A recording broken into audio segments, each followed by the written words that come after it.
Hi, welcome back to my series where I am rereading the entire original series of the New Mutants comic book. If you are new, I suggest you start at the beginning if this is your first time reading this comic. All of my videos so far are in a playlist, and I recommend you read along if possible. You can get the digital and print issues on Amazon, but you can also order the paper copies from your local comic book store, which I recommend you do if at all possible. The digital copies of this comic book are also available on Marvel Unlimited as well. You can find back issues for fairly reasonable prices, but finding an entire set of this comic is sometimes hard. Also, I want to apologize. I'm in a different place recording. My normal place is not available, and the air conditioning is on, so I will do my best to make the sound okay, but it might not be as good of quality as normal, and I apologize. That should be temporary. The issue we will cover in this video is New Mutants number 9, titled Arena. It was released on July 26, 1983, and cost just 60 cents. So if you're ready, let's jump into it.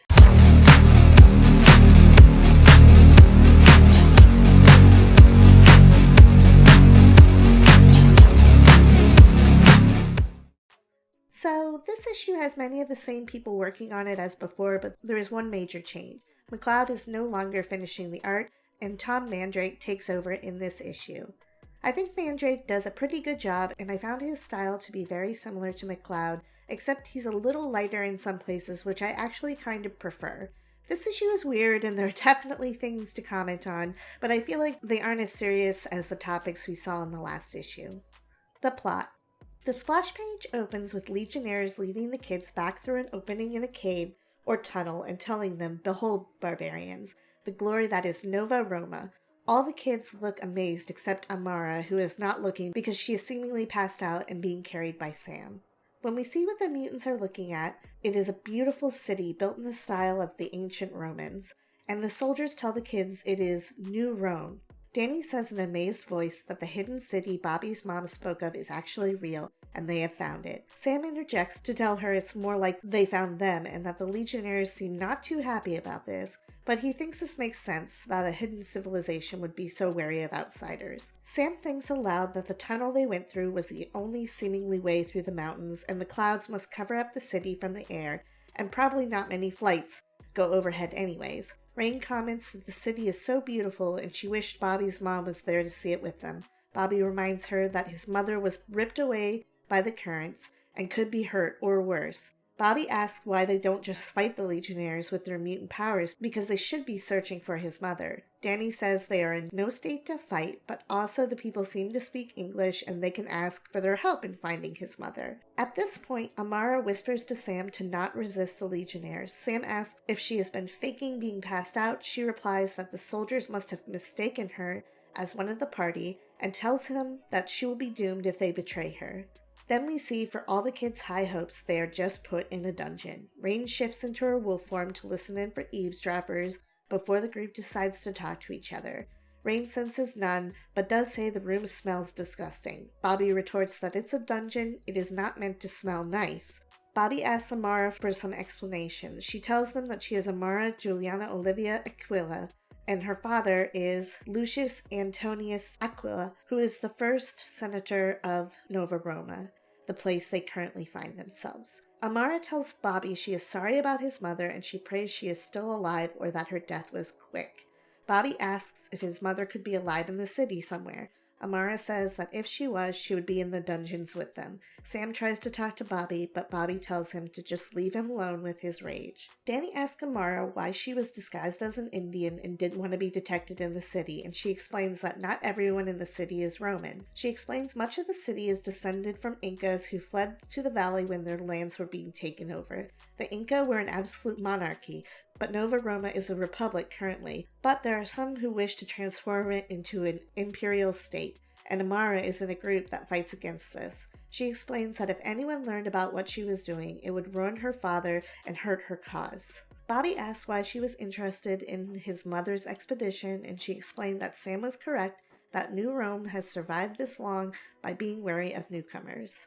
The kids all group away from Amara to discuss what they think of her. Bobby and Rahne say they don't trust her. Sam says he believes her, and she hasn't really lied to them yet. Rahne says she thinks Amara is not telling the whole truth, and she can tell she is hiding something from them. Dani says she wishes Xavier was there, or that she was a telepath like him. And just at that moment, Dani's power goes off and shows Amara's deepest and strongest fear. The image everyone sees is Amara being thrown into a pit of fire by someone.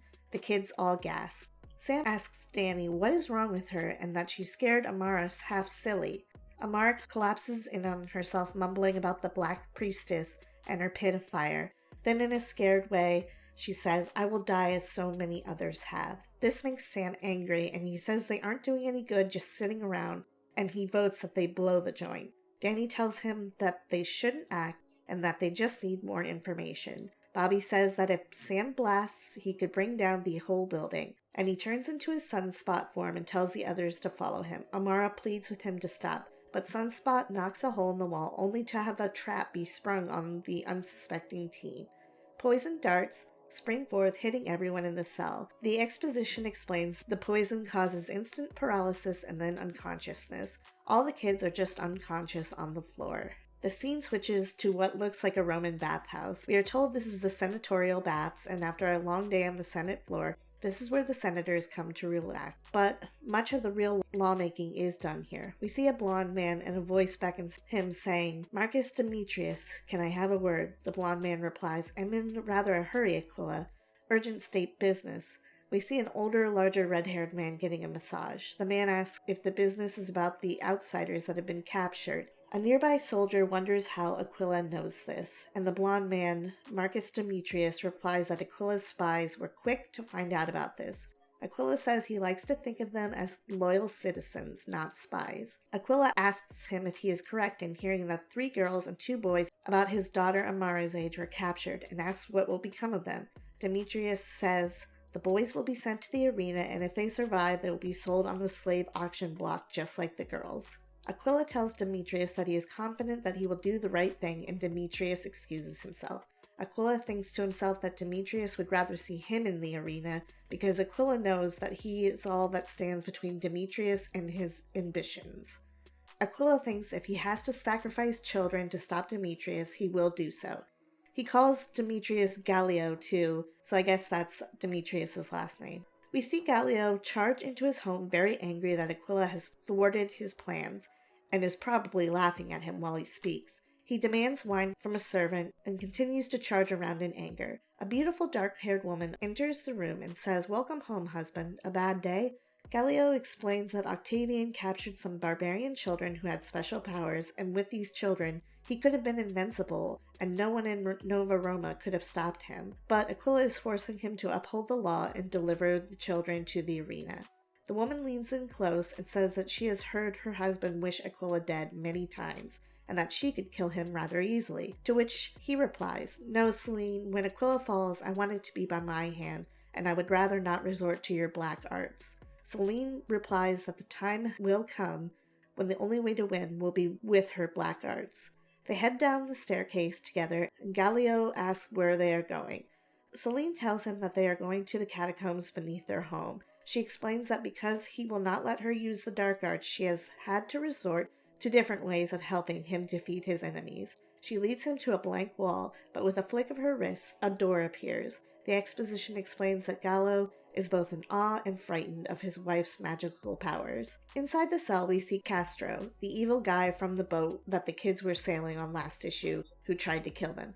Gallo says, "A barbarian, what of it?" To which Celine tells Castro that her husband speaks English, and Castro should tell Gallo what he told her. Castro explains that he is named Castro and he works for a great lord to the east who wishes to use this land for its natural wealth. He explains that Gallo could make a deal with this lord, and it could be very beneficial to both parties. He tells Gallo the person he works for could give them guns or whatever assistance he requires. Gallo tells Celine that she was right to bring this man to him, and he tells her that Castro is to be brought upstairs, taken care of, fed, and most of all bathed, because he smells awful. He says that he and Castro will talk more in comfortable surroundings. We are then taken to the House of Women, a place where women are housed and taken care of before being sold into slavery. We are told the female slaves are always given every care and luxury before being sold, so they may fetch as high a price as possible. We see that Rahne is being bathed and Dani is having her hair combed out, and Amara is being massaged. The person attending to Rain says she has never seen anything like Rain's hair color or texture before. Rain explains it will never grow any longer unless it is cut, and it only grows to the length that it currently is. Rain says she envies Dani's hair. Dani says her hair can be a real pain to take care of, and Rain jokingly asks if she could just cut it while splashing Dani, to which Dani replies, "And look like you?" Another attendant asks the girls if they want more wine, and Dani and Rain both take more wine. Amara tries to warn Dani not to drink so much because the wine is drugged, but it is too late, and apparently Dani and Rain chugged the wine because they are both drunk and under the influence of the drug in the wine. Dani is really messed up and tells Rain that they are being naughty girls and Professor Xavier would not approve, to which Rain replies, "Do you think he would yell at us?"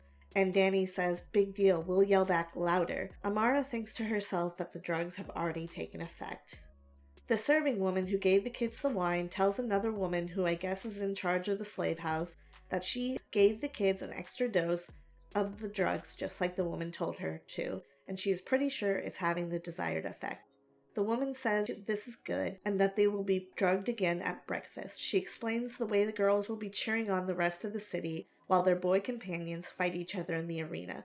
Amara, who is not drugged, overhears the conversation and thinks, "Oh no," but she knows she cannot act at that moment because there are too many people around, and she will have to wait until nightfall.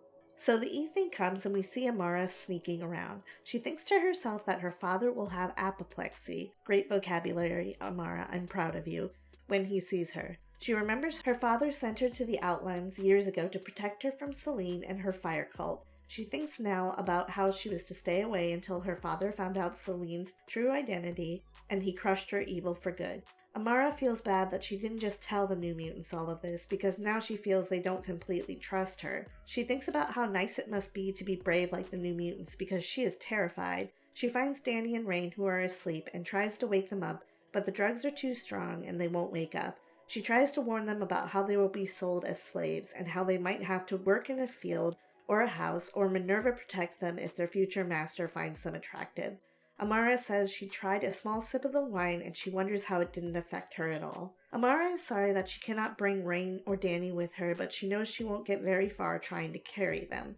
Suddenly, Amara begins to feel very unwell, dizzy, and in so much pain. She cries out, "Oh," but is hopeful because it seems no one heard her. She says the attacks are coming more and more lately. The state is so painful, Amara would even rather die than endure it. She feels so hot and it hurts her so much. She struggles to stay upright, but the attack soon passes. She wonders if she is ill or cursed. Then as she rounds the corner, a voice says, "What a pleasant surprise." And Amara responds to the person by saying, "You." Then we see Celine standing in a doorway, and she says to Amara, "How flattering, Amara. After all this time, you remember me." Celine goes on to say how happy she is their paths have crossed, and how Amara is truly a gift from the gods that she intends to make good use of. Amara looks very frightened.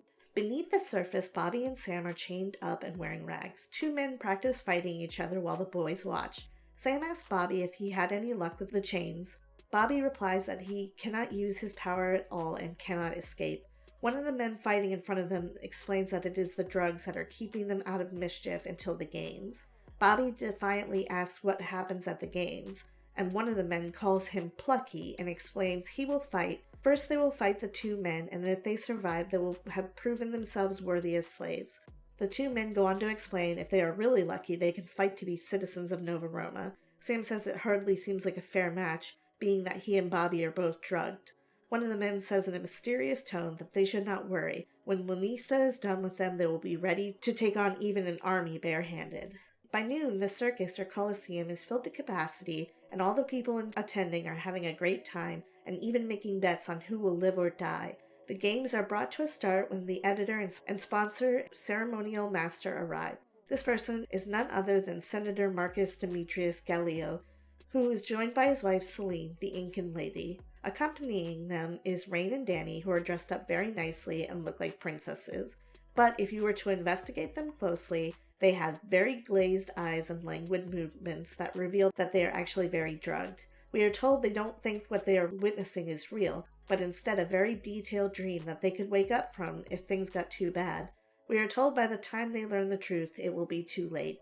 The first fighter introduced is Rilarius Falco, who has a net and trident, and another called Rogier. The two fighters yell in unison, "All honor to the Senate and the people and the glory of Rome. We who are about to die salute you." Back under the circus, we see Bobby and Sam now dressed in simple fighting outfits, being manhandled and held in place by two men. Sam demands to know what they are doing and that they let him go. Another man enters with a jug of some form of drink and tells Sam all in good time, and then the men force Sam to drink what looks like wine from the jug the one was carrying. The man forcing him to drink tells him to stop struggling and he will only make it harder on himself. As Sam is on the ground choking on the drink, Bobby is also forced to drink a lot of wine. Sam says the wine is bitter and definitely laced with something. He knows that Bobby and him are still too weak to use their powers to escape. He yells out, "You drugged us." The man who had the wine explains he did indeed drug them and tells them the people out there paid good money to see a show, and it is not my job to disappoint them. Bobby and Sam look on in horror as the man continues to explain that soon Sam and Bobby will be so filled with irresistible berserker fury that they will be filled with a madman's strength, endurance, and resistance to pain, to compensate for the fact that Bobby and Sam lack the skill at arms. He says that will keep them fighting until torn to ribbons or dying, and that they will do the same to anyone else as well. "Fight well, slaves," the man tells them as he pushes them out into the fighting arena.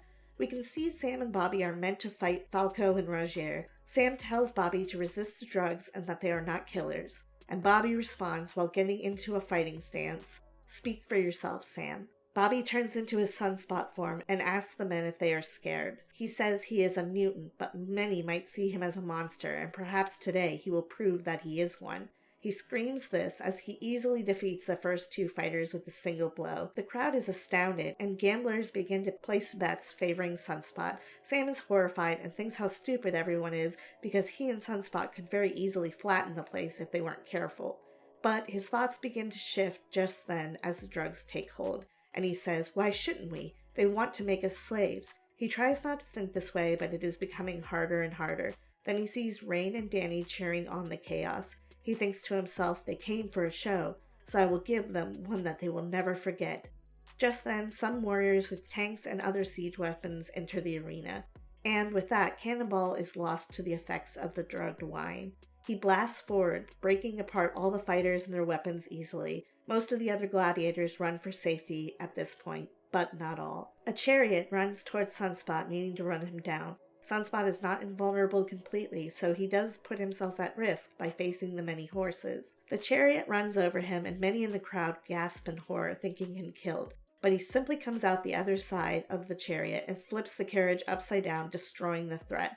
As Sunspot destroys the chariots coming towards him, Cannonball turns his attention to a quote-unquote tank that has entered the fray. He easily smashes it to bits while blasting through it, but unfortunately Cannonball runs straight into Sunspot with a huge crash. In the stands, a man asks Galileo what will happen if the barbarian kids turn against them, and Galileo says for all their powers they are still human, and have some archers aimed at them if things get too out of control. Cannonball and Sunspot, now furious at each other under the effect of the drugs, turn and face one another. Sunspot tells Cannonball that when they first met, Cannonball struck him from behind, and now he sees how easily Cannonball returns to type.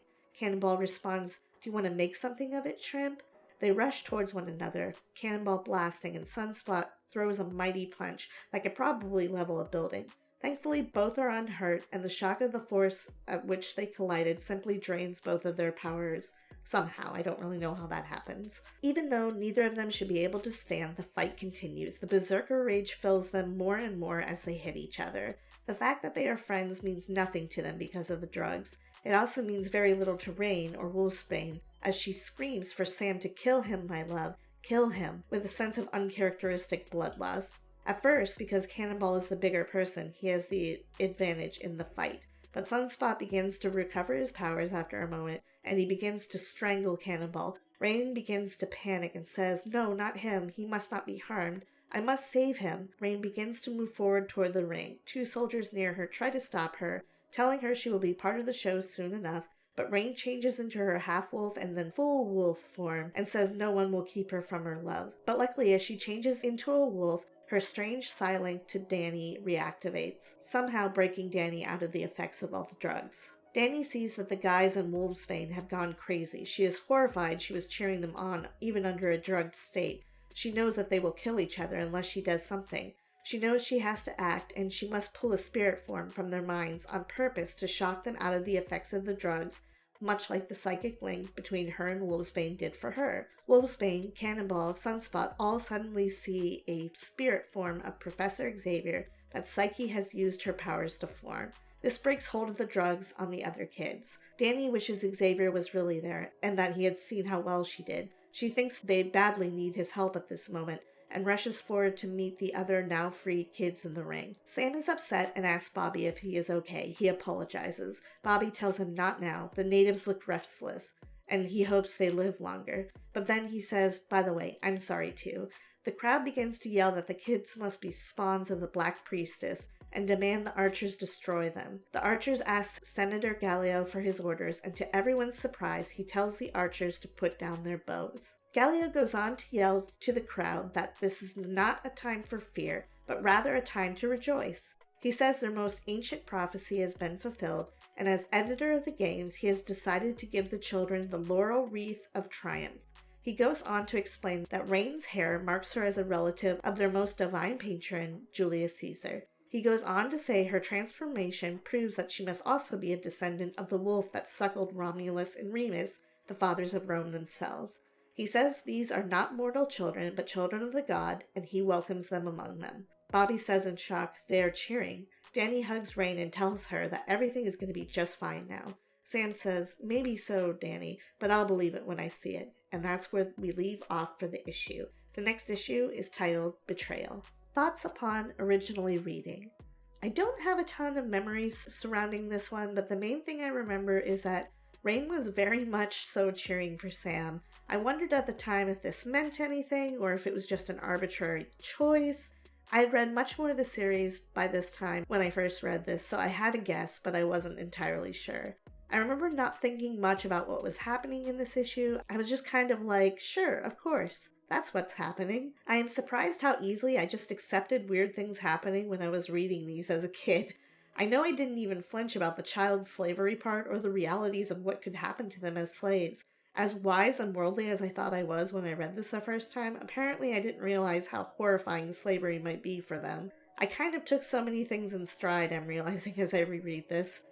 I don't really remember anything else about reading this, unfortunately, except I was kind of still weirdly anti-Amara in this issue. This is kind of strange because she is actually really interesting and quite heroic in this issue. These were the exact things I always felt like she never really was when I originally read this. Did I really dislike her that much, even though she's doing everything I always wanted her to do? Seems kind of silly now. Thoughts upon rereading. Okay, so I have some thoughts, but not as many as the last issue, don't worry. So immediately I want to ramble about something I wondered about while reading this. I know when Dani and Rahne are being cleaned up and sold as slaves, they already had a cup of wine. They said that they already had a cup of wine, and that this one would be the second, and that the second one would be even stronger because the people drugged them even more. What I wonder is what happened before this that caused Rahne and Dani to drink the first cup of wine. Were they forced to, like Sam and Bobby later are? I don't think so, because Amara manages to only drink a tiny amount of the first cup, according to her. But Amara says the wine doesn't seem to affect her, so maybe she did drink the first cup and only sipped the second. Why would Dani and Rahne accept a glass of wine at all when they are prisoners and have already been hit by poison darts? Were they still affected somehow by the poison darts when they were initially brought to the slave baths? I don't think so, because those darts appeared to just really cause paralysis and unconsciousness. I don't understand why Dani and Rahne would be so calm that they would accept that initial glass of wine. I understand that when we see them, they were said to have already drank the glass because this was their second glass, but I really doubt they would trust someone who had them in a dungeon at one point. Sam and Bobby seem to not be under any effect of the poison darts when we see them tied up at the same time the girls are being ready for being sold into slavery. So what is happening? I know this is probably just a plot hole and not really something they thought out. I never really thought about this or noticed this until this read through. Also, as I mentioned, there was the whole thing with Rahne calling Sam her love and not really caring about what happened to Berto at all. I can't remember if this ever comes up in the next issue. Was it just random that Rahne favored Sam over Bobby? Dani didn't seem to care who was winning when the two fought. So the whole childhood slave thing is awful. I know that life for Roman slaves was pretty unpleasant for most of them. The lucky women who were slaves became servants to the women of the house, but Amara is right. Just like in most slavery, women were in danger from lustful or lecherous owners. For example, in ancient Rome, if a slave woman had a baby with a master, the baby would also be a slave. The master could free the child from slavery if they wanted to, but they could never acknowledge or adopt the child. Roman slaves did many things, like working in homes, as prostitutes, in mines, and some women slaves even became gladiators like their male counterparts. Slaves could never be married, but some of them were paid and could save enough to buy their own freedom. If they managed to make enough to live off of and were freed, sometimes they did okay and ran shops or even given small plots of land. But if you were a woman, you had to have a male partner to be considered able to take care of yourself and be free. Even if a slave could free themselves, this freedom was apparently generational and didn't extend to the offspring of a freed slave necessarily. Some slaves were treated well, and some who worked as teachers for rich Roman citizens were even highly educated.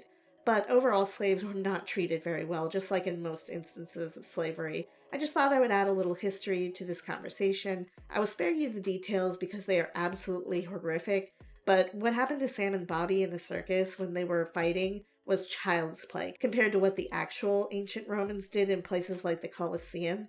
If you ever want to ruin the beauty of the Colosseum for yourself, look into the darker, seldom talked about things that went on there and were public spectacles. I'll tell you it involved extinction of animals, rape, child abuse, torture, and so many other absolutely disgusting things and brutal deaths. I think gladiators and the public showings of ancient Rome are so romanticized in places like film that people don't know how bad it truly was. Since this is a comic book mostly aimed at teenagers, I'm glad though that we got these stereotypical gladiator fights. Speaking of the fights, did Bobby and Sam kill people? It kind of seems like they might have. It appeared like they just knocked people all over the place, but they were hitting these people and throwing these people hard. I'm sure some of them were at least really seriously injured, like broken bones and concussions.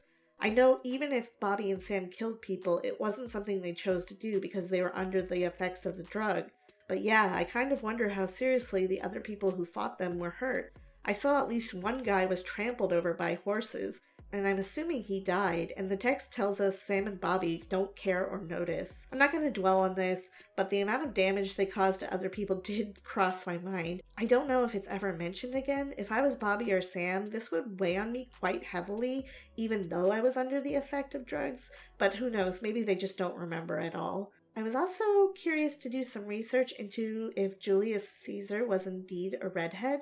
I had heard both he and Cleopatra actually had red hair, but Cleopatra dyed her hair darker, but I'm not sure. The most common answer I have found is, based on ancient Roman sources, it is generally believed that Julius Caesar had fair or reddish hair. The Roman writer Suetonius, I'm sorry if I butchered that, mentioned that Caesar had a light complexion and that his hair was auburn. However, it's important to note that the different descriptions of Caesar might be influenced by cultural biases and personal interpretations. Caesar is said by some to just have light hair, but many people think of him having dark hair due to artistic depictions and actors who are playing him in movies. So the answer to if Caesar had red hair like rain is maybe? But I think it's kind of cool that they mention this, and it works really well with the story, just like her being a wolf, like the one that nursed the founders of Rome in Rome's origin stories. I know I'm getting off topic, but sorry, that is the history lover in me. I do think the idea of Nova Roma is a pretty cool concept. I don't really understand how the Romans got to the Amazon, but maybe it's explained in the coming issues. I don't remember. Did I miss the explanation? I know Amara said that the Incas fled there, but there was no information about how the Romans got there. I like the idea of a hidden city, but what with mapping the way it is today and Google Earth and such, I feel like this massive hidden city in the Amazon is not something that would be as believable if this comic was released today.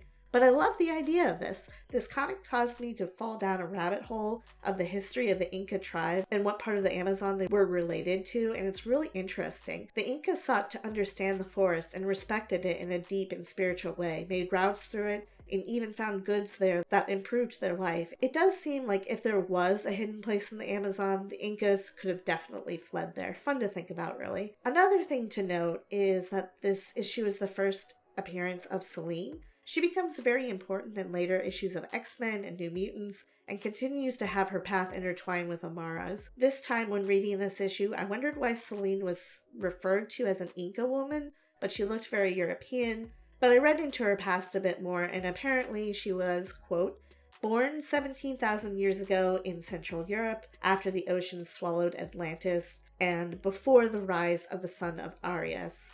And she was just posing as an Incan woman. I know more about Selene from later issues about her, so it's pretty cool to read her first appearance again. I always forget that a lot of characters have first appearance in the New Mutants or major plot points in it. Poor Bobby, he is so angry, and I don't blame him. Losing your mother in that traumatic of a way would be awful.